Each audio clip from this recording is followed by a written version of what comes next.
Oh, nuts. Here's Comic Book Man and good old JR. And it's gonna be.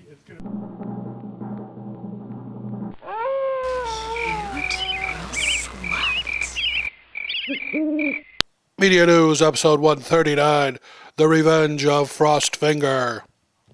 Hey folks, how you doing? Comic Book Man here. Welcome once again to my video outhouse. It's time for JR. Media News! Did you miss us? Media News! Media News, as always, is coming to you from Alternate Reality, located at the intersection of 111th and Kedzie in beautiful downtown Mount Greenwood. Alternate Reality, where all my new comics are always 15% off. Every day, for everyone. Our first story up, and by the way, this is an all comic book media news that we're doing today. Is it? An all comic book media news. First story up we've got is music. First story up we've got is Sam Jackson's Avengers script. Yes. Oh, something horrible happened to Well, him. They're filming the Avengers right now. Just started. They just started, and something happened to Sam's script. What could have possibly happened? Well, you know, Sam he probably went to the bathroom and he left it laying around on a table somewhere, and, Right. and somebody walked off with it, is basically what. Why would someone do that? Well, so they could post it on the internet and spoil it for everybody. Oh, I hate it when that happens. The studio will neither confirm nor deny this story, Comic Book Man. Okay. So take that for what you will, but that is the rumor. It's gone. It's gone. Saw a picture of it. Oh, Bocephus has said he saw a picture of Of the script? which is Says Sam Jackson's name. Oh, floating around. ouch, ouch. But yeah, supposedly get a there spanking? are pages of it that have sprung up on the internet, Great. including a confrontation scene between Cap, Hulk, and Thor.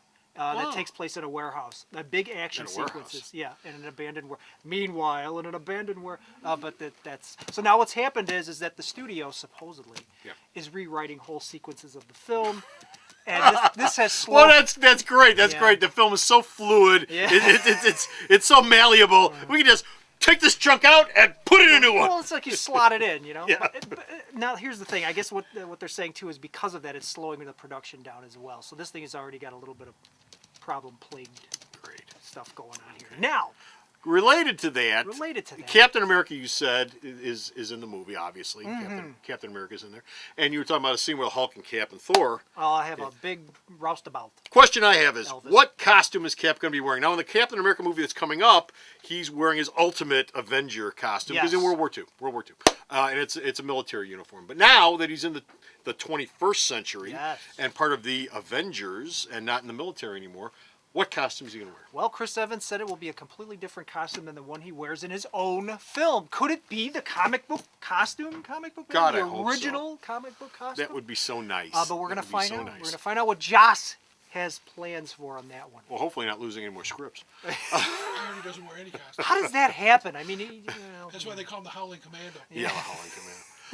Meanwhile, still at Marvel, Pixar sheep John Lasseter had some really, really, really bad news for anybody looking for a Marvel version of a Yeah. Pixar movie. Yeah, if any of you out there were thinking there was going to be a Pixar-made Marvel film at any point, forget about it, as they said in The Sopranos. John Lasseter recently said that all of the ideas that Pixar has are in-house. They create their own concepts, they create their own stories, they don't really have to go anywhere else to pluck stories from. And he also said that the Incredibles are their superheroes, and they've already pretty much done the superhero thing. But what if the Incredibles meet the Fantastic Four? Oh, wait a minute, they don't have the Fantastic Four anyway. Oh, man, if the Incredibles met the Fantastic Four to fight, who would win? The Incredibles based on their movies. This is true.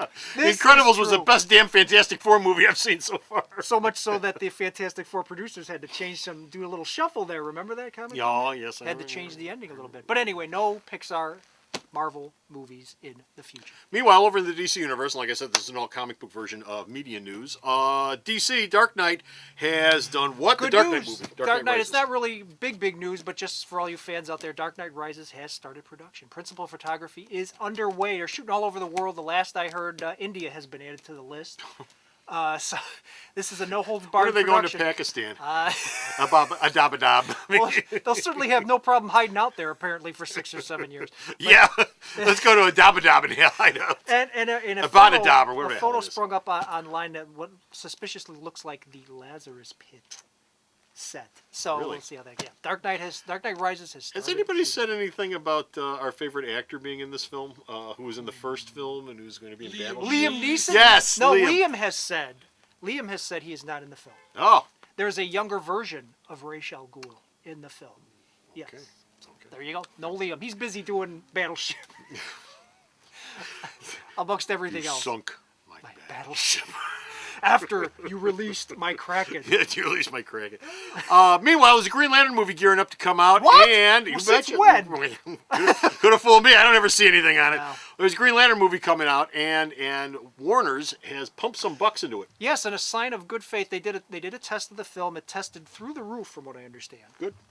And what Warner's decided was that the couple of the things that people checked off on their boxes as being a little bit subpar, they decided to fix. And by doing that, how do you fix things in movies, Comic Book Man? You throw money at it.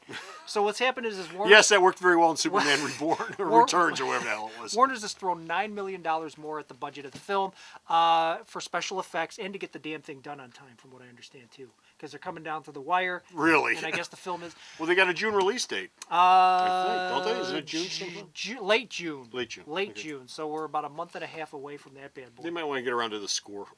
Well, you at know, this it's a point. different world, Comic Book Man. Nobody's in there anymore cutting and slashing film anymore. They're doing it. They're pointing and clicking now to edit Yeah. things. So Well, yeah, it's yeah. quick. It's a quick turnaround time in post production, but more money, which is a sign You that mean Warner they're not has. they're not cementing negatives together?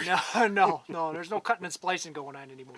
Can I jump back to Dark Knight real Oh, sure. quick here? Go for it. Story I forgot to mention while we were talking about Dark Knight. The next two direct-to-video DC Direct animated films have already been announced. Okay. No surprise here, they're both Batman products. One of them is Frank Miller's Year One, Yeah. which I've already seen some stills from, some test stills, and it looks just like Yeah. Dave Mazzucchelli. Thank you. I was going to say Comic Book Man. Mazzucchelli. Yeah, Mazzucchelli. It looks like his artwork. The second one, most surprisingly, is another Frank Miller project. Yes, Dark Knight Returns. Not Dark Knight Strikes Again. Oh, Strikes Again. I'm sorry. No, I'm sorry. not Dark no, Knight yeah, Strikes no. Again. The Dark first Knight one, first one. Returns, which I actually like Year One much better. I'm Yeah. I'm kind of in the Year One camp for. Well, for the Miller well, one. the Year One thing was a great rendition of the origin, but the Dark Knight was a total revamp of the character. I mean, You it was a remember total when- restructuring. You of and the I are of character. an age to remember when that thing came out. It was pretty huge. Oh, Well, it was huge, a good, damn it was a huge. good sunset story. I Yeah, thought and was it really is good a great, sunset story. exactly right, Jeff. It is a great sunset story for the character. Now, there is voice casting. We'll have that on the next news next week. But there is voice casting for both of those projects already. One of them is actually the guy from Breaking Bad, the lead actor. Jeff, help me out here. Bryan Cranston is playing Cranston, Commissioner Gordon in the adaptation of Year One. Okay. Yep. Okay, we've got a couple of indie stories. Quick indie story. Radical Comics Hercules: The Thracian Wars. Yes, we is should have a proper flying name. towards you. Yes, brought to us by the man who gave us the Rush Hour films and X3, Brett Ratner.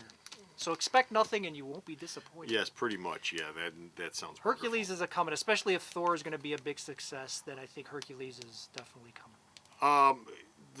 We should have done this in the Marvel news, but the Powers.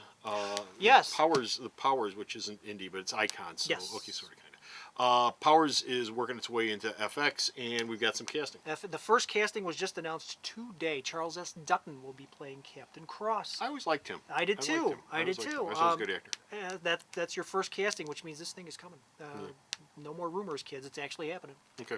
Last story we have is about Tron legacy scribe Brian Klugman. Yes, the two And Lee writers. Strathnell is going to write. They are what? writing an adaptation of Rex Monday Rex Monday, for Warner Brothers. Another prop we should have. who last lived, I think, at Dark Horse. Really? Is that it was at Image. I think it moved to Dark Horse. Okay, so now it's living at Dark Horse. It's Averill Nelson and Eric Johnston's Rex Monday. So yet another comic book property, and from Warner Brothers, From which is kind Dark of Horse. Yeah, from Dark Horse, From and Dark it's coming Horse. from Warner Brothers, which is kind of surprising since it's a Dark Horse property, and a lot of Dark Horse properties come from a different studio. So Right. don't know how that worked out. Okay. Yep. And that's it. We're done. We're finished. We're out of here. We got no We're more tired. media news, but you can go to the store's website and check out all of the media news that we do. And where's the store's website at? Where's it at? I don't know, but there is someone who does know. Who? Sarah, right? That girl, the one girl who comes into this place. www.myalternatereality.com. I heard they used to stop prison riots. So stop off at the store's website and check out all of his media reviews and all of Bo's media news. And until next time, this is Comic Book Man And it's JR. saying, Bye. The Video Outhouse is brought to you by some of the finest people willing to work for free. This is a list of some of them.